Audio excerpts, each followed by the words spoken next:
change that up every week. There's only so many ways you could say that, I guess. Welcome to the A to Z Sports Big Orange Podcast. I'm Charlie Burris here, as always, with my co-host and A to Z Sports Tennessee writer, Zach Ragan. Wherever you listen throughout the world, we thank you so much for listening to us. Zach and I talk everything Vols every week here on the Big Orange Podcast. And if you want to listen to every episode, make sure you go over to the A to Z Sports Podcast Network feed on Apple, Spotify, and subscribe, because if you subscribe, you won't miss an episode when we drop them on Mondays. And you can be the first. I'm always surprised. There's like a set of people that the second I post them, it goes from like 0 to like 40 listens, like almost instantly. I'm like, who are these people just waiting by who their are you? phone? Or tweet us. That's please. Yes, because first of all, I could not appreciate you more. You're awesome. A loyal listener. We really that's incredible. But either way, you can be one of those people if you subscribe at Spotify, iTunes, the A to Z Sports Podcast Network feed, at Charlie_Burris, at Zach TNT, and at A to Z Sports on Twitter, at A to Z Sports on Instagram, Facebook.com/A to Z Sports Nashville, and A to Z Sports.com for the stuff that Zach and I write about them Vols. Well, Zach, exciting weekend for sports. It was the Super Bowl, but there were actually no Tennessee players in the Super Bowl, which is honestly pretty rare. Even in recent years, you've had some guys.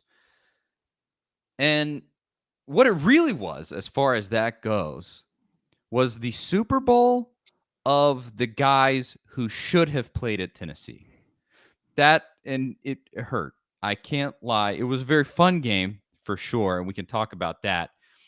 But you had obviously the one that sticks out to everybody, T. Higgins, who's played at Oak Ridge High School, about 15 minutes from my house here in Knoxville, and didn't go to UT. He went to Clemson, and we all know that, and it's painful.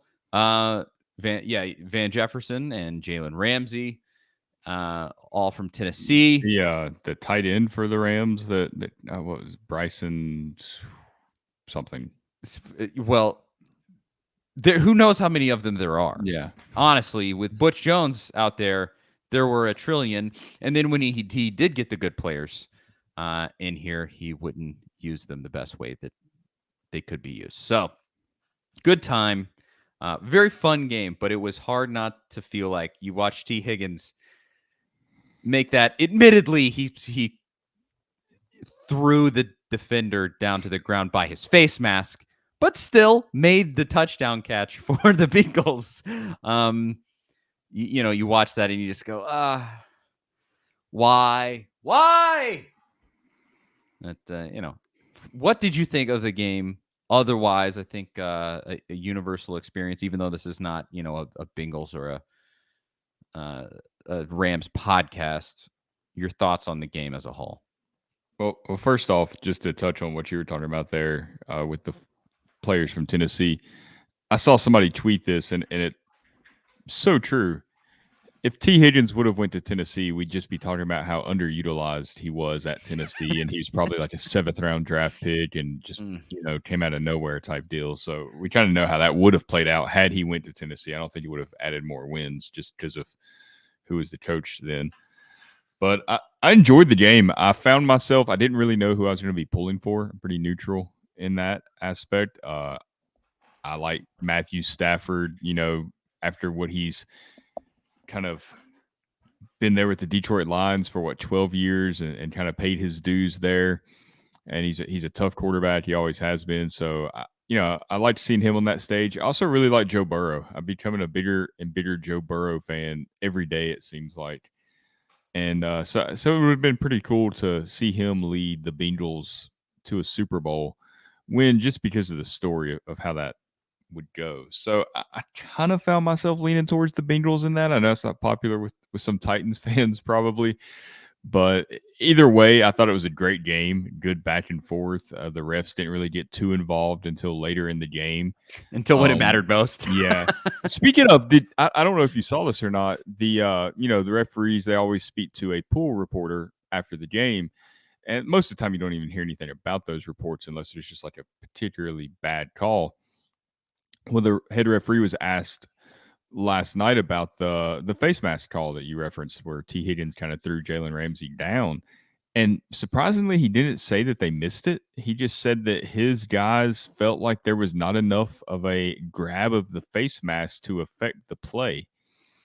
Surely they had not seen the replay yet, right?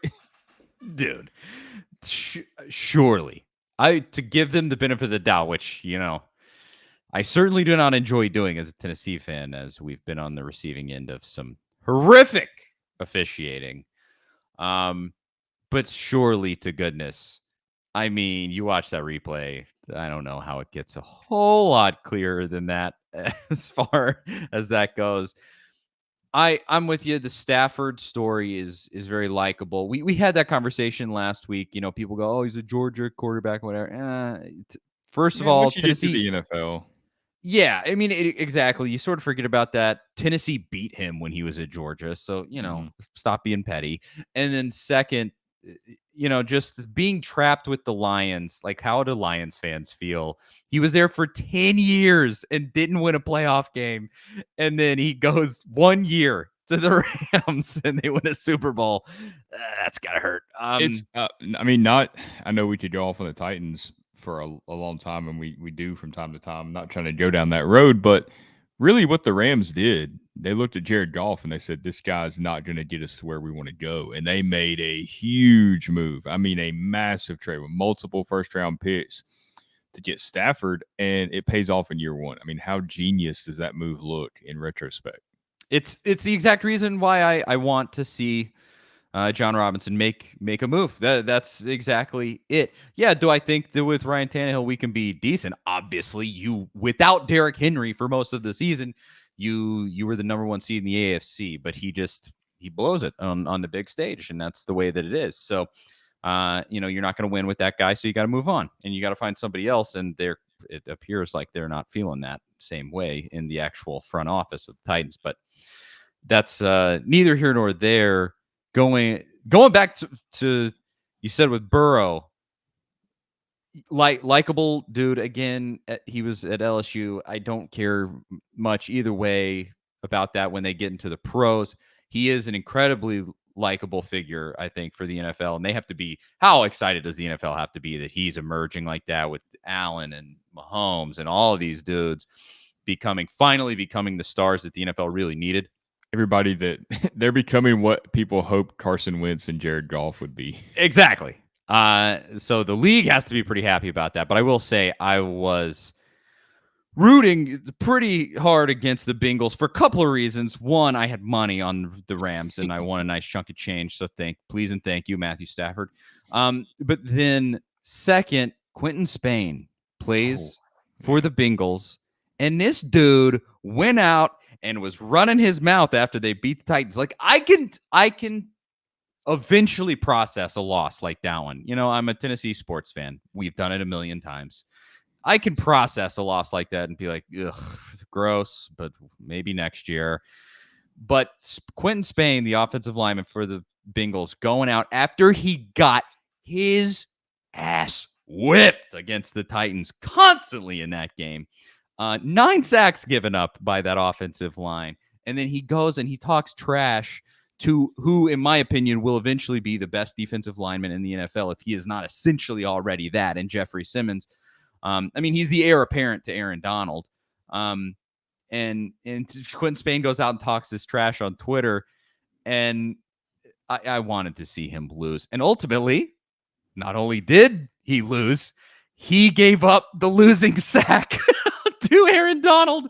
So jokes on Quentin Spain. And he went on Twitter and still talked trash again to Simmons, to Jeffrey Simmons. What are you doing? Who has that kind of hubris? Where does that even come from? I guess that's how you become an NFL player, baby. You have that kind of confidence in you. But just what are you doing? I mean, yeah, you're the weakest part of the Bengals team. If they have a decent offensive line, they probably win that game last Yeah. night for sure. I mean, they had a chance anyway, even with Burrow getting just destroyed. I mean, they did kind of what the Titans did to him. I mean, the Titans actually got to him a little better, and the Rams are supposed to have the better defensive line, I guess, when you think of Aaron Donald and Von Miller from a national perspective. But I mean, yeah, he just got destroyed. And like you said, Spain gave up the biggest sack of the game with the game on the line. And then you go to Twitter and I don't get it. Still talking. I don't understand it. Your quarterback, like for a half second, we all thought he tore his ACL again. I mean, he was screaming in pain when he went down. And like that would have been it. I mean, I don't even know who the Bengals back is. It doesn't matter. I mean, they're a 5-11 team without Joe Burrow. So it really, if he's not on the field, they don't stand a chance. I do think it's also interesting, this talk around Joe Burrow, that everybody is just like, oh, you'll be back. Oh, you'll be back. Will you? I don't like that kind of talk. Like if the Titans were in that scenario, that's not, and like we had Joe Burrow and we lost in that way after that big, because I can tell you that people were kind of saying that when the Predators made the Stanley Cup. You're like, oh, you'll be back. You'll be back. Well, we had an even better season the next year and lost in the playoffs. Like that team, the year after the Cup run was better than the one that made the Cup run, and they didn't make the Cup again. So, I mean, the stars really aligned for the Bengals. The Titans. This is where I was going. Yeah, the Titans beat themselves, right? Yes, they should have lost to the Titans if Ryan Tannehill doesn't have a complete meltdown from top to bottom. I mean, they won on a last-second field goal and then another last-second field goal. And well, no, it was it 3 in a row? Yeah, the Raiders too, and the Chiefs game, which I mean, the Bengals had a good second half plan against Mahomes, but Mahomes did not play well at all in that second half. I don't know what was wrong with him, but they had that game. And so you look at that, and the only reason Joe Burrow will be great, I have no doubt about that at all. So was Dan Marino. Exactly. And Aaron Rodgers goes out and wins one early in his career. Never again. It's so hard to win a Super Bowl because it's great when your team is just a quarterback away like the Titans. Yeah, we could get a great quarterback and probably make the Super Bowl, but I don't know that you take Joe Burrow away if the Bengals as a franchise is just a quarterback away from a Super Bowl. Like, I don't know that they're in that mode. You look at Eli Apple is pathetic in that secondary, and their defensive line, good. They were really good against the run last night, but they're not like the Rams defensive line. That offensive line is garbage. And then they have a decent running back with Joe Mixon, and then you're left with one of the best quarterbacks in the league. And that mix is like, they could be a middling team. They could make this miracle run to the Super Bowl, but you don't look at them and go like, oh, that's the Chiefs. They're definitely, Mahomes will be back. He'll definitely be back. That's not, it's the NFL. All the players in the NFL are so good that a quarterback, it's not like college. You can't just say, oh, they got a great quarterback, they're definitely going to make it. That's not how it works. And so it would be cool for him to be that, and he'll be a star in the league. But the people that are just like, he'll definitely be back. He'll definitely be back. Don't count your chickens, boy. Don't. Yes. It's a gift.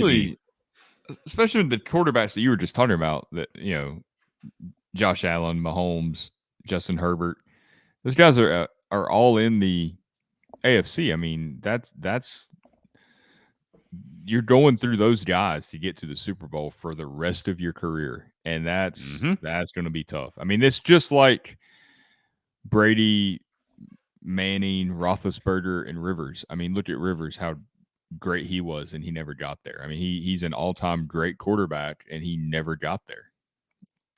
It is truly like, treasure the fact that you made that Super Bowl run. That's, you didn't take advantage, and that just is the way that it is. But I always kind of take umbrage with that talk where people are like, oh, for sure, he'll be back.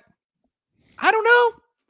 The Bengals are historically a trash franchise. Yeah. Are they suddenly going to be great? They won 4 games last year. So maybe not. Anyway, just an aside there. We spent the first whole chunk of the show talking about the Super Bowl.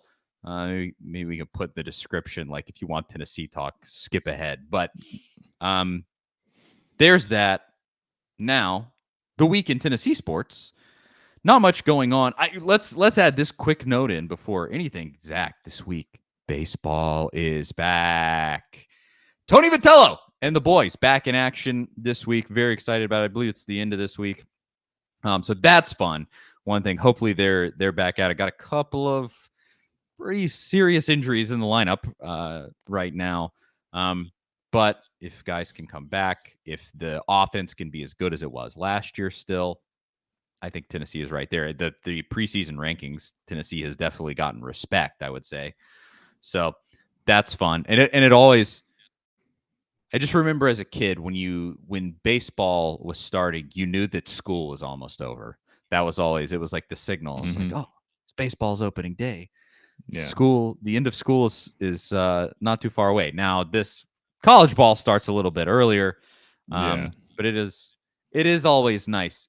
I think in this case it signals the start of spring, which is nice. Been a cold winter. I'm about over it. Yes.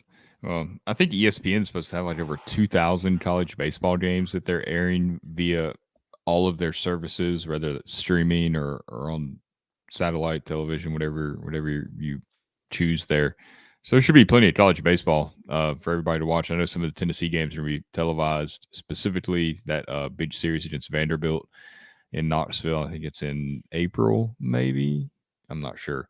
But I think that's going to be televised like all weekend. So that's something to look forward to for sure. I just love that it's really getting its due, because college baseball has always been really fun and exciting. Same to me with college softball. Of course, with Tennessee, we got a good thing with Tennessee softball. So it's always kind of been fun to watch, at least for the last however long. But like they're both just really exciting, fun products, and I'm glad, especially at Tennessee, that baseball is finally getting its due. Look, like you said, like we said in this podcast a year or back last summer, the way the fans responded to that baseball team, that just shows they're itching to do that with football. I mean, they do it to football to an extent, of course, but I mean, if Tennessee football was winning, it would be unreal. And that was just a small taste of it. And it really showed you kind of what Danny White's plans are for if that happens. I mean, he embraced it and made some things happen, like with the block party.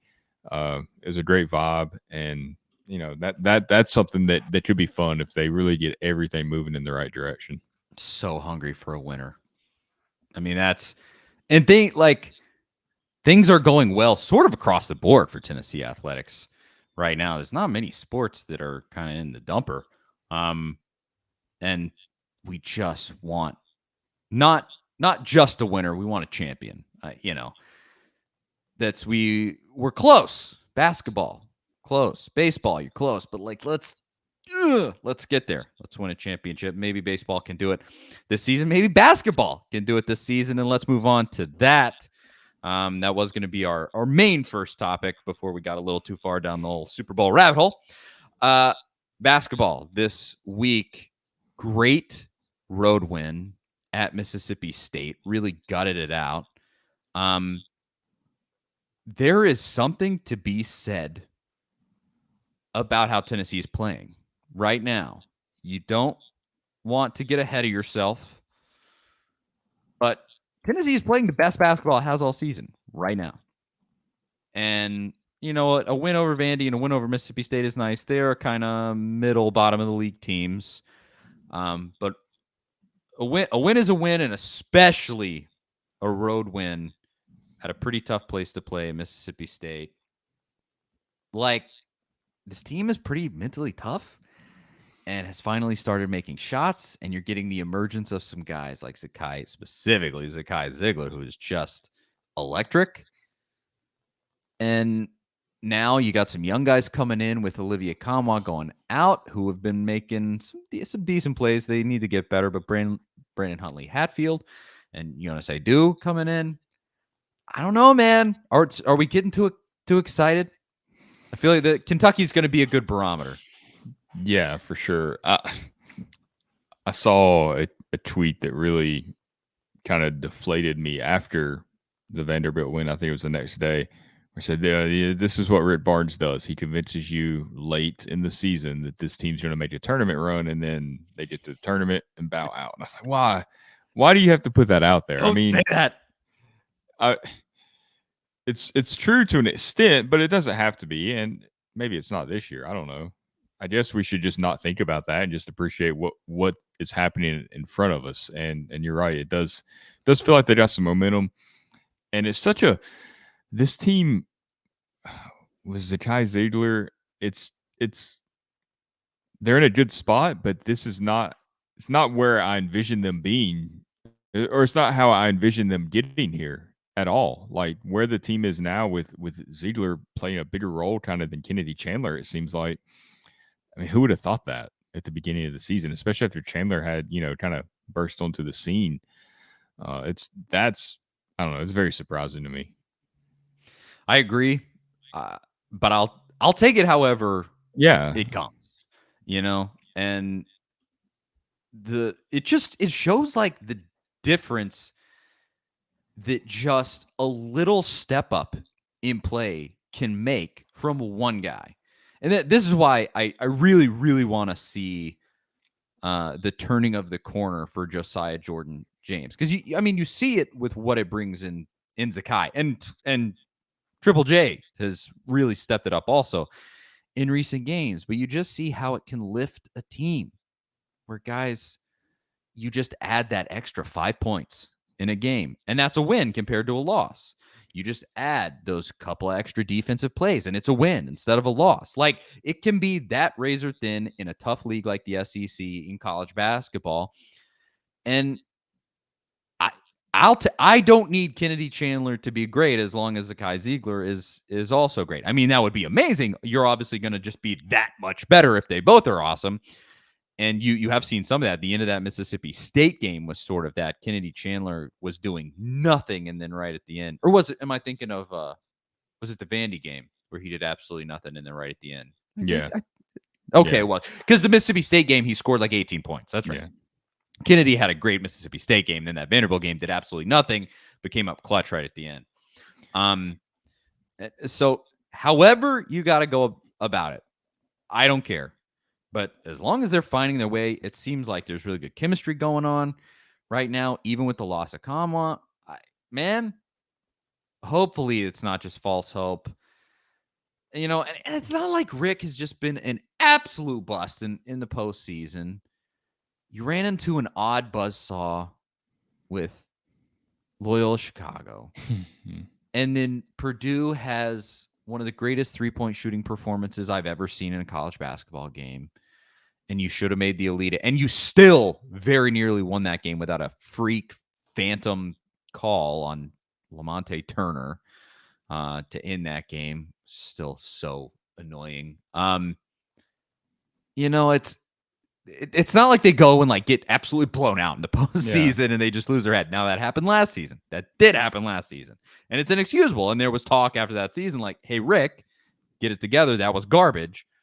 But on the whole, made it to the SEC championship game. It's 2 out of the last 3 years. Am I thinking correctly? I think that's the case. So. Maybe he just needs a team that'll put it together. We'll just have to see. But either way, I'm going to like a team that's playing well in February because it's all about March. You got to get there. We're what? This is the 14th. You're 2 weeks away from. Yeah, you've only got 6 games left, I think. Yeah. Very tough set of games.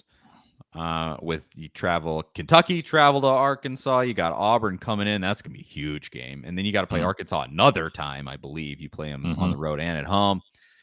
It's gonna be a tough stretch, and it's gonna tell you a lot about this team. But I just take a look at it right now, and this is what you want to be doing in any given season. It's good that you win fun games like Arizona at the beginning of the year, but the ones you really want to win and the time you really want to be playing well is right now. So. Take that for what it is. But we do have a football topic that I think is going to be the main thrust of this episode. But any other basketball thoughts before we move on? Yeah, I wanted to ask you what you thought about Josiah Jordan James' performance against Vanderbilt, because it was kind of a strange. I didn't really know how to take it. He plays 35 minutes, way more than anybody else. Shoots 2 of 14. Not a great shooting night, but 14 points, 10 rebounds. He's playing a lot. Like, how do you what's your read on that performance? What's your takeaway from that performance where he's one of the main guys out there? I mean, he's out there longer than anybody, struggles, but he still contributes, I feel like, in a big way. He plays primarily for his defense. So you have to look at it from there to start. I mean, he is. I actually saw a tweet. I included it in the little article that I wrote about Josiah Jordan James last week, where I kind of just said, "It's possible that he's turning a corner right now," because he is currently in the middle of the greatest stretch of games of his entire career at Tennessee. Right now, he's double digit points for the last 5 games, the most points scored over a 5-game stretch for him in his entire career right now. I mean, he's doing it, and but his main strength is defense. And I saw that tweet last week that said that he, by the metrics of whoever was making this, an analytics chart that they posted, he was the second best defender in America out of all players. Josiah Jordan James was number 2 in all of America in terms of his defensive efficiency. So he's out there for the defense. He's out there to be a senior leader. Well, I guess he's a junior, but he's out there to be one of the older guys and bring that to the floor. And then it seems like with him, Rick, it's just sort of like, oh, well, if he can score for us, that's an added bonus. And he's finally scoring for you. And so I look at that and I go, yeah, he did. What was he? 1 of 7 from 3. Maybe shoot less 3-pointers and stop missing them so much.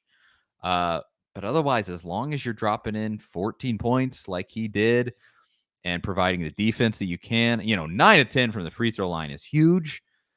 That's a player that's great at the fundamentals like that is always going to be useful. So I want to give him the benefit of the doubt. I'll say that he has been incredibly inconsistent in his career. But if he can turn it on right now, there's no better time to do it. I say, come on, please be that guy. We've all been waiting. We've been waiting for you to be that guy. And so maybe even on an off night, he can at least help rather than hurt, and that's nice. I kind of went all over the place there, but hopefully that no, I mean, encompasses it. Yeah, because it was a very perplexing performance where you got to take all that into account. So, I mean, that's kind of how I felt too. Well, with that said, big Kentucky game coming up. We're gonna end the show with a prediction for that game. I'll tell you what we think. Can Tennessee pull that out? They're Kentucky. They're down essentially their second best player, Ty Washington. Well, reportedly so far, it's unlikely that he'll play tomorrow. I guess we're probably going to predict it with the assumption that he's not playing. So big loss there. We'll see what we think at the end of the show. But Zach, you had a topic. You wrote about this on A2ZSports.com about Tennessee's quarterback situation and specifically recruiting quarterbacks to Tennessee. I'll just kind of let you lay it out and what you were thinking, and I'll kind of respond to the way that you wanted to set this up. So what are your thoughts and what did you write on A2Z? Well, I think there's potential in the 2023 recruiting cycle for Tennessee to get a transcendent quarterback, one of the top-rated players in the country, a five-star quarterback.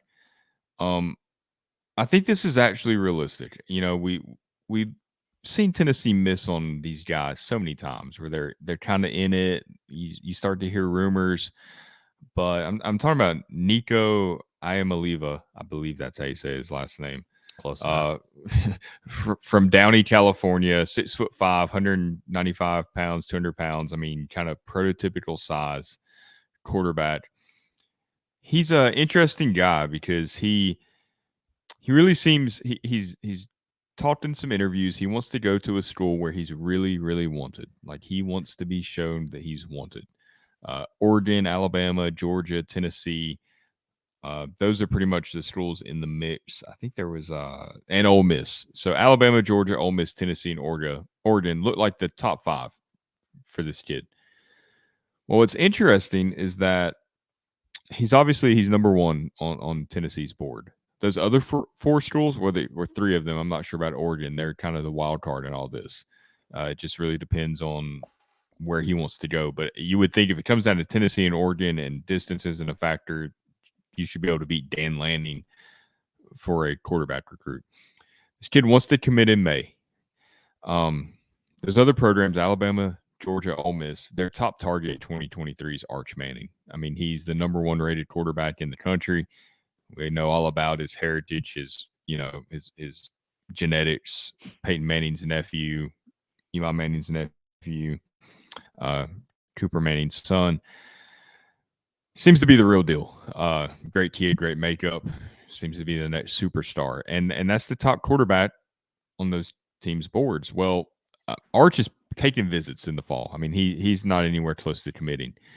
So if Nico commits in May, Alabama's not taking a commitment from him when Arch is out there. I don't think Georgia or Ole Miss is either. I think they're going all in for Arch because they all have a legit chance to land him. I mean, he's got the Ole Miss connections. Alabama's Alabama. Georgia just won a national championship with a former walk-on at quarterback. I think all of those schools feel really comfortable about their prospects of landing Arch. So I think they're not going to take a commitment from Nico. They're probably not recruiting him as hard. He knows that. He knows that he's number 1 on Tennessee's list, though. Tennessee is not in the Arch Manning business at all. They're not in those sweepstakes. He's not going to Tennessee. It's just not going to happen. And in a way, it feels like Arch Manning is benefiting Tennessee in their efforts to land a premier quarterback. As crazy as that sounds. And if Tennessee lands this kid, I mean, that could really expedite the Tennessee's ascent up the SEC East ladder. I mean, we've seen what quarterbacks can do. Joe Burrow, we've talked about him at LSU. I mean, he won Ed Ogeron. Not just won him a national championship, but dominated, went 15-0 and just crushed everybody. He was the missing ingredient, but that's what a quarterback can do. Or transcendent quarterback. You look at Cam Newton when he was at Auburn in 2010 that year. None of those players went to the NFL on the offensive side of the ball. And that Auburn team dominated and won a national championship.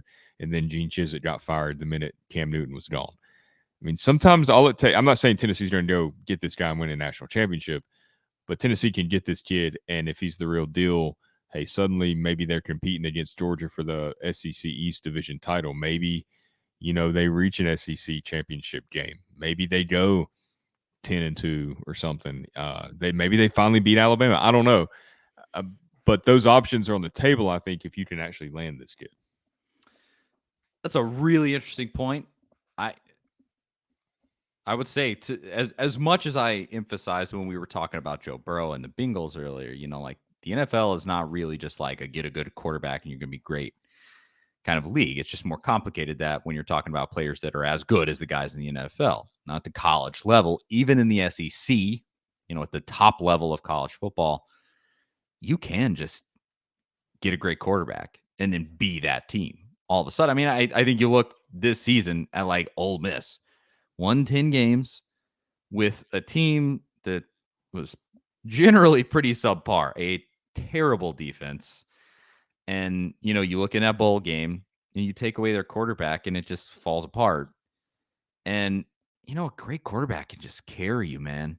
And so I would absolutely agree that Tennessee needs a kid like this ASAP. I'm certain that Josh Heupel is putting the absolute pedal to the metal for a guy like this, and with this guy in particular.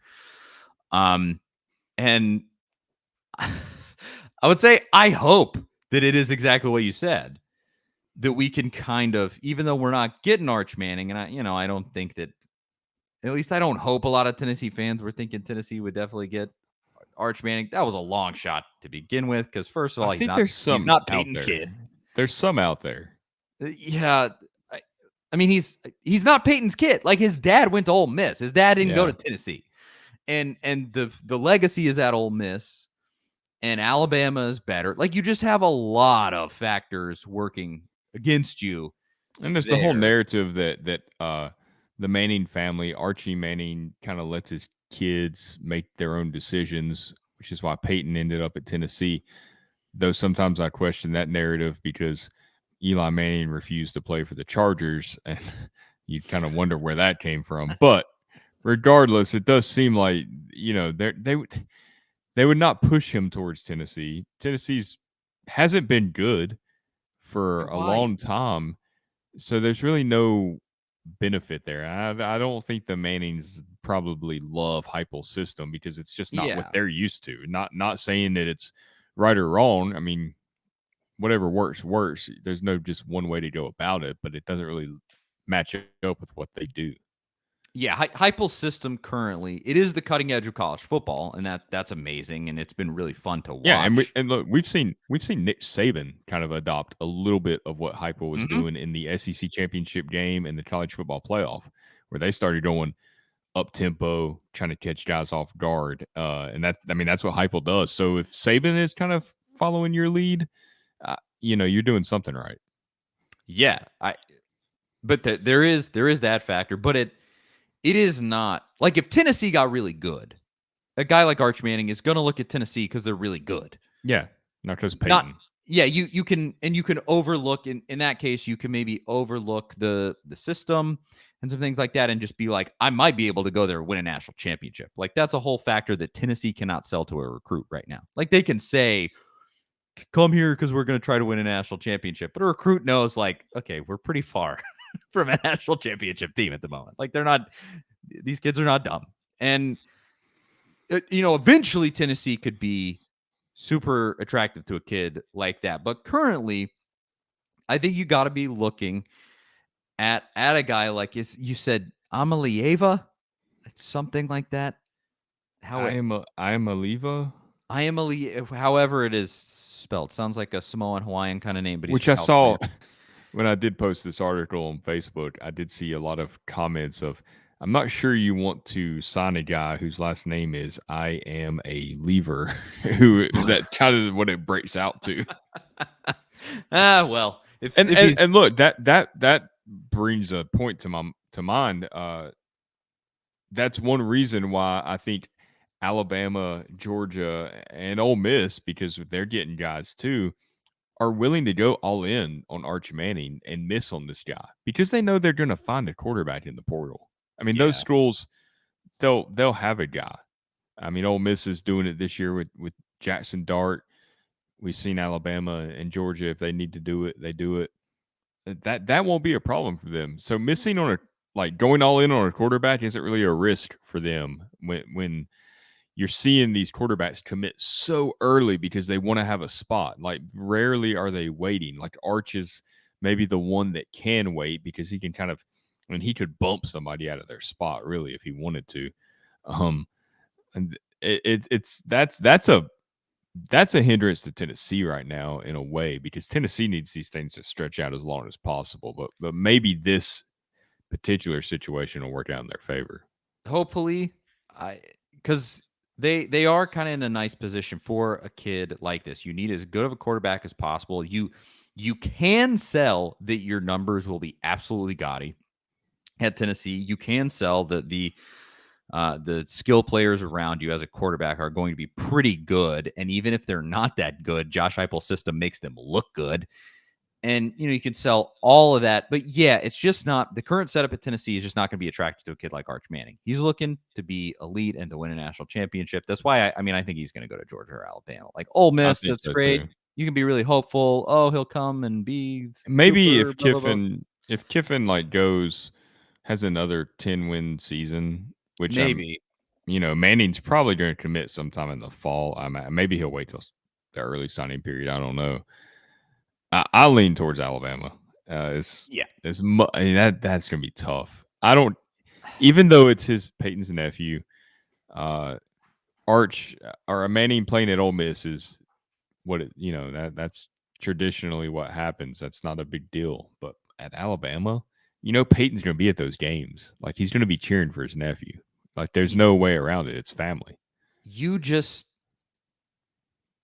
can't understate how attractive it has to be for a recruit to look and be like, if I go, because the Heisman Trophy goes to the best player on the best team. It does not go to the best player in America. Like, you can look and be like, if I go there, not only will I win a national championship, I could almost certainly win a Heisman Trophy if I play good enough.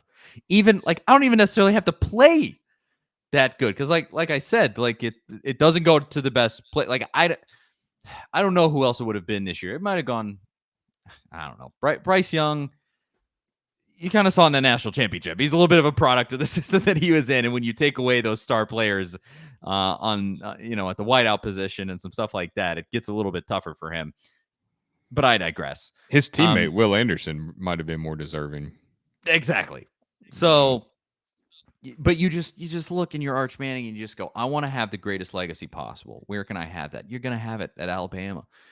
Like George is great, but is like it's not Nick Saban. It's not Alabama. It's not this absolute juggernaut. Like they had to they still lost to Alabama and still almost lost a national championship game that they won.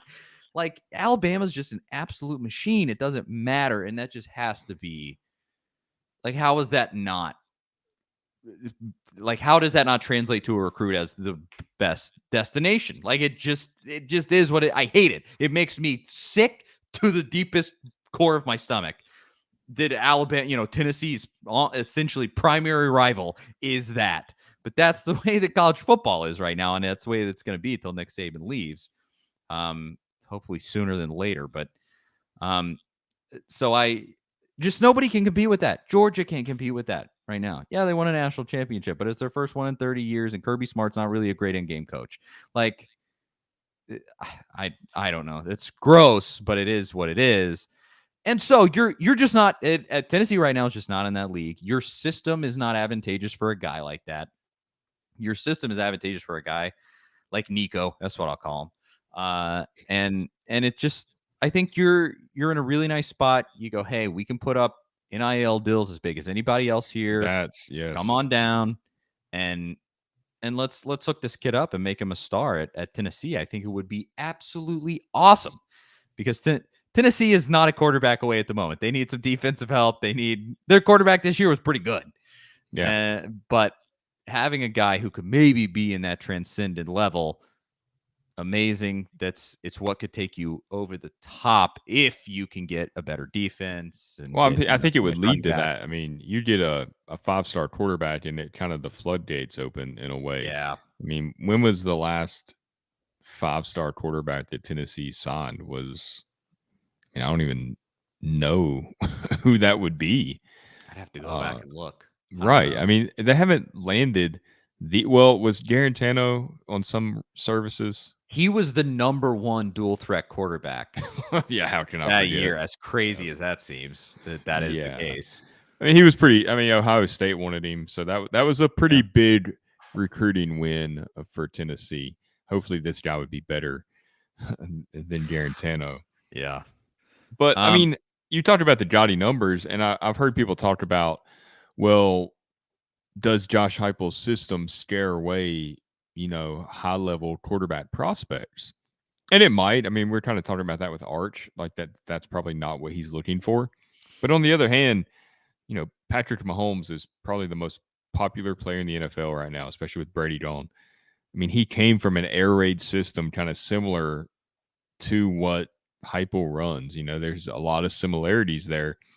In fact, both the Heupel system was born from his time with Mike Leach at Oklahoma, and it's kind of evolved from there. I mean, that's the same deal.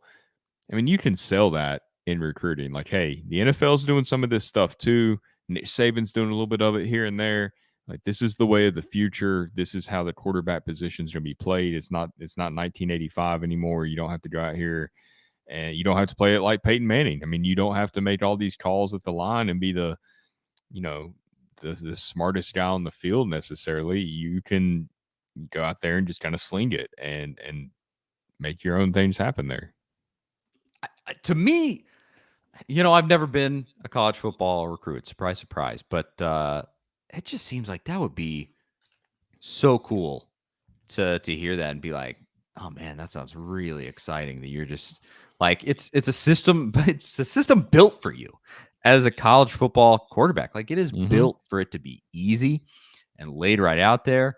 It's not overly complicated, like you said. You don't have to be the smartest guy in the room to try to make this thing work and sit and watch 20 hours of tape a day, like Peyton Manning did, to be that guy. And so we'll see. All this. The tough thing with Hypo right now is we're all excited, and I think you and I have really stressed that we don't really see red flags so far. Knock on all the wood that you can find. But there is still a lot that is yet to be seen. And we've also been talking about recently Tennessee supposedly, reportedly, allegedly hindering its own recruiting, trying to appease the NCAA by giving itself scholarship reduction, supposedly that may be happening. And so with all of that factored in, it's just tough to say anything definitive about any of this stuff. Like I don't think that we've seen Josh Heupel have an actual full year of recruiting yet. Like we have, but we haven't. And so maybe this next year you go out and you win 9 games, and he has a full, truly full year of recruiting where he's not hindered by these scholarship reductions and things like that. And maybe we're really impressed, or maybe we're underwhelmed. Like it could go either way. Like that's the thing, is that the jury is still out in some pretty big facets for Josh Heupel right now. Not to say that I think he's going to fail. He might, and it's not to say that I think he's going to be incredible. I really hope that's the case. But that's just where Tennessee is right now. We're yet to be able to see some of this stuff come to fruition to see how he's going to do it. So I'm kind of on pins and needles over it, because it is recruiting's the whole game now. It's the whole thing. You get the good players and you will win. That's it. Georgia is living proof of that. They run an antiquated offense, and Kirby Smart is not the smartest guy on planet Earth, despite his name. And they won a national championship because they just could out physical everybody. And they did it all year long. And so we'll see where it goes. That's about my thoughts on it, I guess. Well, to kind of switch gears, something you mentioned there, talking about the red flags. I haven't really seen any with Heupel. There's kind of the opposite of that happened really this past week and kind of over the off season. We've seen what happened at Auburn with Brian Harsin. I can't believe he kept his job, but we've seen his assistants that he had just jumping ship. And it's even happened with Lane Kiffin a little bit, which has been kind of surprising. I didn't expect that, but it has been something to monitor. It's been the opposite with Heupel. He's kept his whole staff, and there were some pretty big hitters that came after the offensive coordinator, Alex Golesh. Ole Miss. Ole Miss came after him, and reportedly Miami was looking at him, was pursuing him before they landed on Josh Gaddis from Michigan. So it doesn't seem like Gaddis, who they stole from Jim Harbaugh, which that's another bizarre situation that we had touched on before. But Gaddis looked like he was the next head coach possibly at Michigan, and Harbaugh comes back and he leaves for Miami, which is, I mean, come on, where would you rather live, Ann Arbor or South Beach? It's not that difficult. Tough decision. And I think Mario Cristobal will do a good job at Miami, but Mario Cristobal has been stealing assistants left and right from programs. He got I can't remember, he got an assistant from Georgia, an on-field coach, to leave for a lateral move. It wasn't a promotion, lateral move to go to Miami. And he's got Gaddis in a lateral move to come to Miami from Michigan. He wasn't able to get Golesh to leave Tennessee. And Golesh isn't super high paid. He makes like $700,000 a year, which is considerably less than Jim Chaney was making as the offensive coordinator last year or in 2020. Now I'm sure he'll get a raise, and I'm sure they've told him he'll get a raise. He should. But whatever happened there, it never really got super loud and never really got serious. It's like they gauged his interest, and he wanted to stay at Tennessee. So when you got other programs pursuing your assistants, bid programs with money, Miami is winning the NIL deals right now. I mean, they've stole recruits from LSU, Florida, where they've just offered more money, more deals. I mean, that's kind of how it is right now. We've seen it with Texas A&M. When you're able to keep a guy over that, I mean, that says a lot about who you are as a coach and kind of the culture and what you're building. That those guys, I mean, that's their career on the line. Golish probably wants to be a head coach, and he will be. I think he will be. He's a smart guy. He sees Tennessee as the better place for his career right now. I think that is worth pointing out that, Heupel, hey, not only are we not seeing red flags, we're seeing good things here. As far as Golish goes, like that situation alone, he has to just be thinking, even if Tennessee is not great in the next couple of years, I'm going to look good because the offense is going to be awesome. Like we've seen all the proof of that we need. Tennessee working all year with an inferior set of players to most of the big teams that they played. And you were competitive and right there because the offense was just next level electric.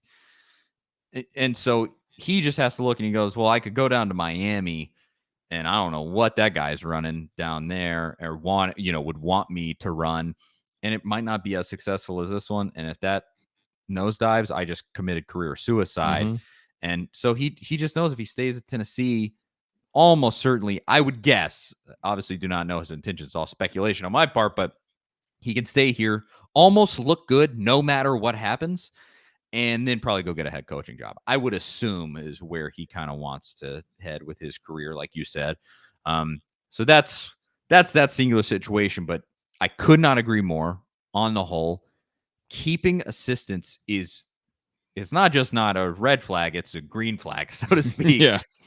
Butch Jones had a revolving door with assistants. The guy supposedly, and not even supposedly, I mean, we were in the facility. The guy's a nightmare to work with. He's a nightmare as a person. He's a horrible person, and that is personal. It's not just business. He is a terrible person. And it's, it was not surprising to see guys cycle through there so much and to see Heupel, like it wouldn't be a red flag if he lost like two guys. That's not a red flag. But he literally did not lose staff members. It's still a long off season. It could still happen. But I mean, and not all these guys he worked with before. A lot of them he did. Yeah. But a lot of them were kind of recommendations. Like Rodney Garner is a very experienced and very well respected SEC coach. If he didn't like what he saw, he would have his pick of wherever he wanted to go as a defensive line coach. Anybody would take him. Yeah. I mean, he's a stalwart recruiter, which is obviously, we already said, the biggest thing in college football. And he's staying at Tennessee. And I would guess a huge chunk of that is probably just, with that being the defensive side of the ball. Obviously, Heupel is the head coach and cares about the defense. But I bet with those guys, he kind of has a you go do it, I trust you kind of a thing going on with the defense.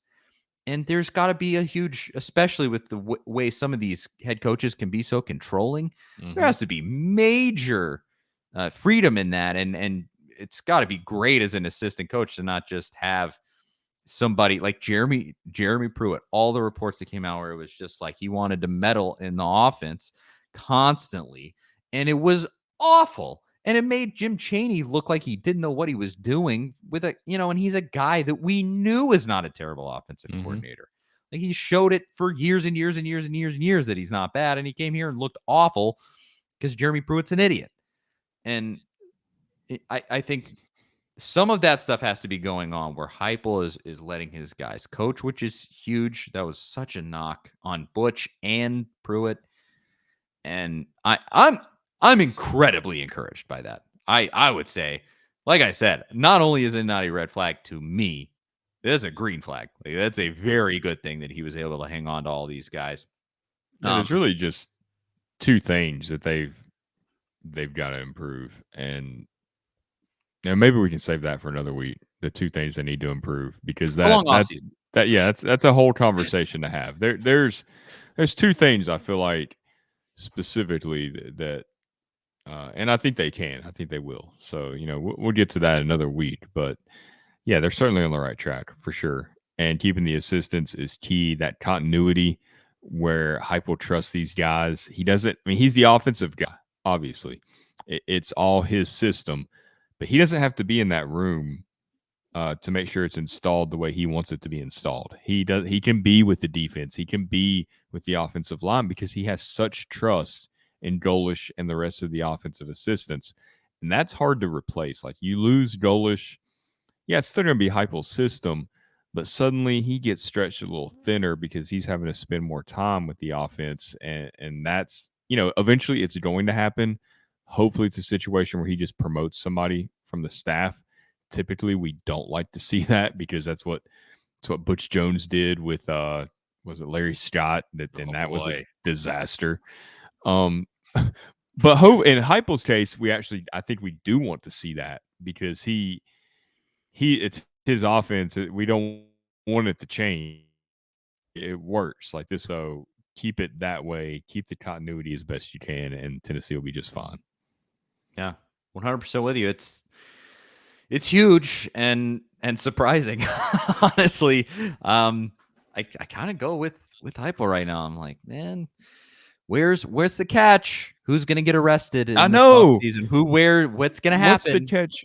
Period. I mean, you saw some of these UCF fans that didn't really like him, but I don't know, man. They got so spoiled by that 1 year. Exactly. And then he still went undefeated until he ran into Joe Burrow, ironically, in the Fiesta Bowl.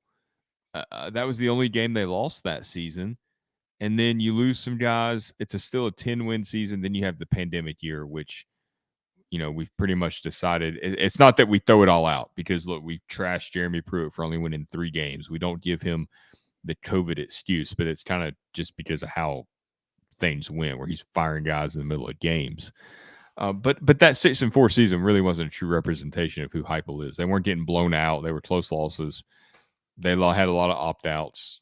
It was just a tough situation for everybody. But I'm like you, like where is the catch? What is going to pop up that just burns this thing to the ground and we have to go through another coaching search like we do every 4 years, 3 years? When does the other shoe drop? I mean, that's the way we're conditioned. Yeah. I mean, if you're a Tennessee fan and you don't feel that way at this point, I don't know how. Maybe you're just a brand new Tennessee fan somehow. So you're not totally damaged like all of us are. But you know what amazes me, and I see it on Twitter from time to time, is these, people talk about like, when was your first game or when did you become a Tennessee fan? And one, I forget how like that there's 18, 19-year-olds on Twitter tweeting at us from time to time. Let's say like 2011 or something. I'm like, how? Why? Why did you even do that? You had options. I have one of my best friends. I'm actually going to the Kentucky game with him tomorrow night, the Kentucky basketball game. He wasn't a Tennessee fan until he moved to Knoxville as a high schooler. And he moved in like, I have to ask him, I want to say like 07, 08. Just the whole thing that he's seen is just garbage. And he's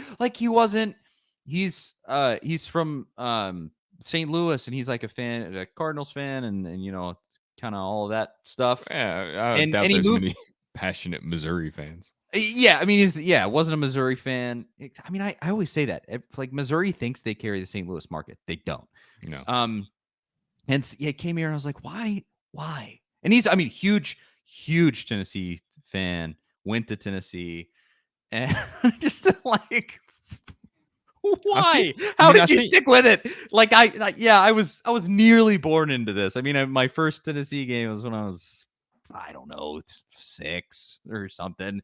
And like, I don't know, anybody that was a grown, like, sentient person and they lived through nothing but the terrible years. It's just like, man, I respect it, really. Because I'm like, you became a fan through the thin, so you'll be a real fan when it finally gets thick again, I think it just like just the tradition. I think people want to be a part of that, the passion, even if Tennessee's not great. It's a 5-7 year, or you know, a lot of us talked about that Oklahoma game in 2015, how loud it was at Neyland, and we look back on that game with fond memories because of the atmosphere. I mean, Tennessee lost that game, even though it was painful. yeah, Tennessee lost that game, but there's nothing like that atmosphere. And whatever the outcome of the game is, people want to be in that, and that is organic. I mean, there's nothing fake about that. There is no athletic director or anybody athletic department that's trying to manufacture that or that has to manufacture it. I mean, that you don't have to do anything. The band goes out there and plays Rocky Top. They line up, you run through the tee. I mean, all that stuff, there's nothing special. There are no bells and whistles. I mean, I know they got the light show and stuff now to kind of keep up with Alabama and everything. But I think people are just drawn to that because it's just so magnetic. We say it a lot. And I think in some of these really lean years, as a Tennessee fan, it's hard not to think like, is this really true? But I think it is. It sells itself. It really does. When you can pack in It's still very 100,000 recognizable everywhere. Yeah, 100,000 people in a state. One of the biggest stadiums on planet Earth is in Knoxville, Tennessee, and it'll be that way for a long, long, long time. And it's hard to beat. Also, one of the biggest basketball arenas in America too. Definitely one of the biggest in college basketball. And the fan base, even through all this nonsense, is still so passionate. We're throwing mustard bottles and golf balls onto the field. We care that much. We're risking arrest essentially still for this team. I will get arrested for Tennessee. Don't push me. It's okay to do it at the Waste Management Open in Phoenix, though. Did you see that this weekend? I did. Yes. Which was electric. I loved it. I loved everything gosh. about it. I was actually watching that golf tournament up until like literally right before they started singing America the Beautiful last night. Me Super too. Bowl. I could not. And then it was still overlapped. I had my TV in the garage on the golf tournament. I'd go out there, to kind of keep up with what was happening. I did exactly that. I had the TV with Super Bowl on it, and then on my computer I was watching. Because, dude, Sahith Theegala, I did too. Oh, I wanted him to win. I was so hit that ball into the water, and that was it. I mean, when he it was done. Still came in third though. Had a really clutch putt on 18 to seal it, but still, it was a ton of fun, and it's why I'm a huge proponent of not having rules against like excessive celebration and stuff like that. It's so fun. Yes. To see that. Like, it might be chaos if the PGA Tour was like that every single week, but it would also be super fun every single week. So I love it. Like, I'm actually a huge proponent. I'm to the point where like I kind of wish that other contact sports, specifically football, because I think it would kind of cater to this, I wish they would allow fighting. I actually do. I know people recoil when I say that. I absolutely mean it. Go look at hockey. Yeah, I mean, it solves a lot, because guys will make a dirty play, and then the team of the player who was the victim can go after that guy and literally inflict violence upon him. I mean, it essentially allows for like vigilantism instead of it just boiling under the surface and not being able to just be out there. Like, they can just have it out and go at it. And you get guys who are like enforcers, and it's fun. Like, I don't know. I think if they allowed that in football, it actually would be a good thing. Ultimately, that's a whole other conversation. That's a lot to unpack there. But I don't know that I would extend to basketball or anything like that. Oh, no, I don't think so. We've seen some pretty exactly like Jokic earlier this year when he about broke a dude's neck. Yeah, I mean, you just can't do that. But no matter what I think about my So you're opinions. for fight clubs and professional sports is what I'm gathering from this. It needs to be. So it's structured. It's structured in hockey. I feel like For sure. There's no all-out brawls between teams. They just kind yeah, of the refs come over and literally officiate it like a boxing match. Yeah. Like the refs come over, and then when somebody gets knocked down, they go, all right, and they pull the guys apart. Then everybody gets penalties. It's a penalty to fight, and you get sent away, and then everything gets worked out. You know, you don't have this boiling anger that ends like in football, that ends with like a guy getting his head taken off by a tackle. You can actually just have it out. But I could do like a whole podcast on that. The psychology of allowing fighting in hockey. It's so interesting. I know there's not a ton of hockey fans in Tennessee fandom, but just something to think about. We've hit football, basketball, golf, and hockey. Yeah. So. and baseball. We talked about baseball too. That's true. Yeah, we covered it all. We are a comprehensive podcast here at the Big Orange Podcast. Well, any parting thoughts, Zach, with anything that we talked about? Any last things you want to touch on before we let the good folks go? No, I guess we just got to touch on this Kentucky game tomorrow night, and hopefully you bring Tennessee good luck with your presence there. I will be there. Tennessee so far is undefeated in my presence, including the Arizona game. Okay. Yeah, I was at the Arizona game. Has Tennessee lost at home this season? I don't think they have. Yeah, no. I don't think so, because the two of the losses were on neutral floors. Yeah, Villanova and Texas Tech were neutral floors, and then at Alabama. How's that not a stat that we're seeing more often? You'd think undefeated at home, something that we'd be seeing all over social media. Yeah, 9-3 in the league so far. Like Tennessee is low key, weirdly low key, having a really nice season. Yeah. It doesn't feel that way because some of the losses have been really annoying, like a 30-point blowout to Kentucky.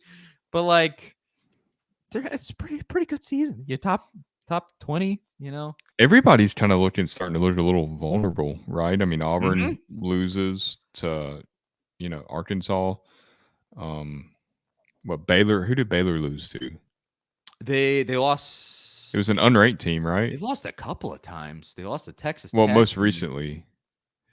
Anyway, it just feels like there's some vulnerability there. Yeah. The top of the college basketball landscape. So 18-6 is pretty solid record when I don't know. Growing up, you were used to seeing college teams. If you weren't 32-2 when the season ended, then you didn't have a chance to win the national championship. That's just not the case anymore. And the only team that's not looking that way right now is Gonzaga. I watched them the other night. Yeah, that's true. Now of course they play like Pepperdine and some lower level teams out there in the Mountain West, or not the Mountain West. What is it? The WAC. Yeah. But they are a buzzsaw, dude. That center, what's his name? Holmgren, Chet Holmgren, dude. He is the truth. But I digress. Prediction for the game. I was thinking of when Baylor lost to Alabama, which is 2 weeks ago. Yeah. It seems like much.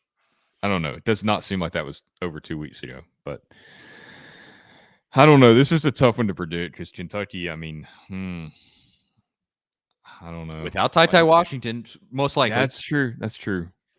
I'm still point guard. That's tough. I mean, Tennessee's playing really well right now. And it's at home. Won 4 in a row. Crowd's gonna be really hype. I wish the game was at 7 and not 9. I hate waiting around that really long. Late. But I don't know. I'll go Tennessee by 2. Like they hit a shot late to break a tie. I think Tennessee, and then Kentucky throws the ball away trying to score. That would be really fun. Would probably give me a heart attack. I think Tennessee smacks them. I actually do. I think losing Washington is going to sort of throw them through a loop. Sheboy is very, very good. He's the factor that I think could make a big difference. But if Tennessee can hit 3-point shots, he's not going to make a difference because he's essentially the best rebounder in America, and he's dynamic on offense. I mean, he's so good, man. But as long as Tennessee doesn't have to rely on it's game in the paint. I think they'll win, not running away, but maybe by like 7-9. You have the way that I think it could go. You have the lead most of the game, and then it comes down to the last few minutes. You're up by 5, still hanging on. Kentucky has a surge late in the game, and then it comes down to the final like minute and a half, and Tennessee gets a rebound, and then Kentucky fouls, and Tennessee runs away with it on free throws, ends up winning by like I said, like 9, I think, just on free throws at the end of the game. Just my personal prediction there. I hope they beat them by 30. That'd be nice to just return that favor. Oh, yeah. That happened. Didn't that happen one of Grant and Admiral's years? You went to Kentucky and got smacked around, and then they came to Thompson Bowling and whipped them. Yeah, I think so. Maybe Tennessee can return the favor. I don't know. Like I said, matching up against Sheboy is going to be tough. It depends on how Cal coaches. So we shall see. I think that's going to be it. I'm Charlie Burris. That is Zach Ragan. Thank you so much to everybody for listening. We got YouTube clips up. I got to start saying that at the beginning of the show. YouTube. Go to YouTube if you want to see our ugly mugs. We are up there. Otherwise, iTunes, Spotify, the A to Z Sports Podcast Network feed at Charlie_Burris, at Zach D&T, at A to Z Sports, Facebook.com/A to Z Sports, and A to Z Sports Nashville, or A to Z Sports.com for everything we write. And I think that's it. Thanks for listening, and we'll talk to y'all next week. See you guys later.